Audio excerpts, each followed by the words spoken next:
शेती माझी प्रयोगशाळा या यूट्यूब चॅनलमध्ये मी आपलं स्वागत करतो। या चॅनलवर आपण नवीन असाल तर या चॅनलला सबस्क्राईब करा। या चॅनलचे नवनवीन व्हिडिओ पाहण्यासाठी बेल आयकॉन नक्की दाबा। आपणास व्हिडिओ आवडल्यास लाईक आणि शेअर अवश्य करा।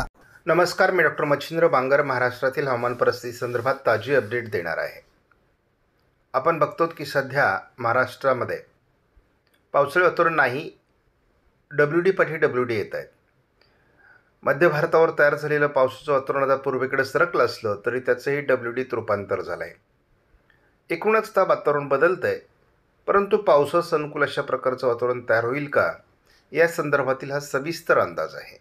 आपण बघतो की राजस्थान आणि गुजरातच्या दिशेने पावसास अनुकूल अशा प्रकारचं वातावरण पुढे सरकतं आहे आणि याचा थोडा उत्तर महाराष्ट्रात परिणाम होऊ शकतो असा प्राथमिक अंदाज आहे, परंतु त्या संदर्भातली खात्री अजून निर्माण होणं आवश्यक आहे।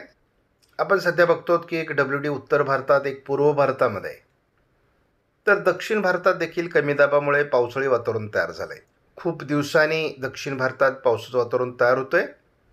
अरबी समुद्र आणि बंगालच्या उपसागराच्या दक्षिण टोकाला म्हणजे श्रीलंकेच्या दरम्यान पहिल्यांदा हे वातावरण तयार झालेलं आहे।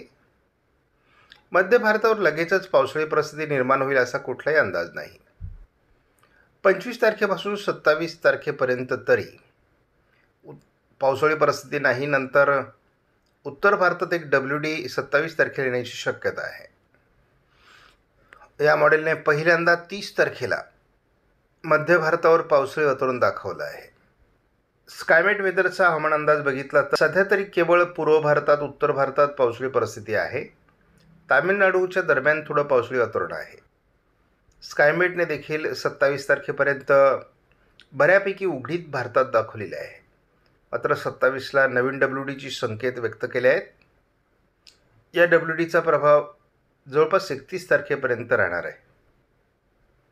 मात्र या मॉडेलने म्हणजे स्कायमेटने तरी 29-30 तारखेच्या दरम्यान मध्य भारतावर पाऊस दाखवलेला नाही सध्या तरी। मात्र आपण स्कायमेटचा अंदाज बघितला तर मध्य भारतावर किंवा विदर्भामध्ये 4 एप्रिलला पुन्हा पावसाळी परिस्थिती दाखवली जाते आणि एक आपण वैशिष्ट्य बघितलेलं आहे यावर्षीच्या अवकाळी पावसाचं, केवळ विदर्भामध्ये पाऊस होतो। सध्याची भारतातली पावसाळी परिस्थिती बघितली तर मध्य भारतावरचं पावसाचं वातावरण पूर्वेला सरकलं आहे, पूर्वेला जाऊन त्याचा WD झालेला आहे। उत्तर भारतामध्ये हलका WD आहे आणि दक्षिण भारतामध्ये श्रीलंकेजवळ असलेल्या पावसाळी वातावरणामुळे आंध्र प्रदेश, कर्नाटक, केरळ आणि तमिळनाडूमध्ये पावसास अनुकूल स्थिती निर्माण झाली आहे। उद्या 22 तारखेला जवळपास सिंधुदुर्गपर्यंत किंवा गोव्यापर्यंत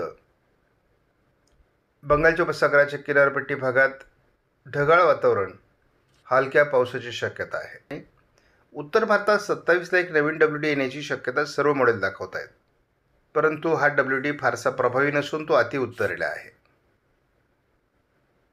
आपण बघतो की 29 तारखेला कालपर्यंत महाराष्ट्रावर पावसाळी ट्रपलाईन दाखवली जात होती, ती आज दाखवली जात नाही। मात्र केरळ ते जवळपास रायगडपर्यंत पावसाळी वातावरणाचे संकेत आहेत। सांगलीपर्यंत याचा प्रभाव राहू शकतो, साताऱ्यापर्यंत याचा प्रभाव राहू शकतो।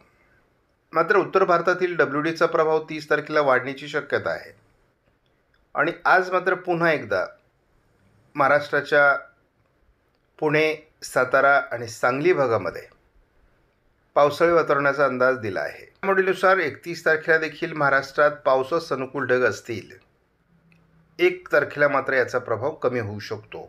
4 तारखेला या मॉडेलने देखील विदर्भाच्या आजूबाजूने पावसाळी वातावरणाचे संकेत दिले आहेत। मध्य भारतावर मोठ्या पावसाचं वातावरण 4 एप्रिलपर्यंत दाखवलेलं नाही। बंगालच्या उपसागरामध्ये थोडं वातावरण आता सध्या तयार झालेलं आहे। हे वातावरण थोडं अरबी समुद्राकडे बंगालच्या उपसागरातून सरकण्याची शक्यता आहे। उत्तर भारतात हलके WD सुरू आहेत, मात्र बंगालच्या उपसागरातलं वातावरण अरबी समुद्रात दूरवर सरकण्याची शक्यता आहे। परिणामी याचा भारतावर फारसा परिणाम होत नाही। आपण अगदी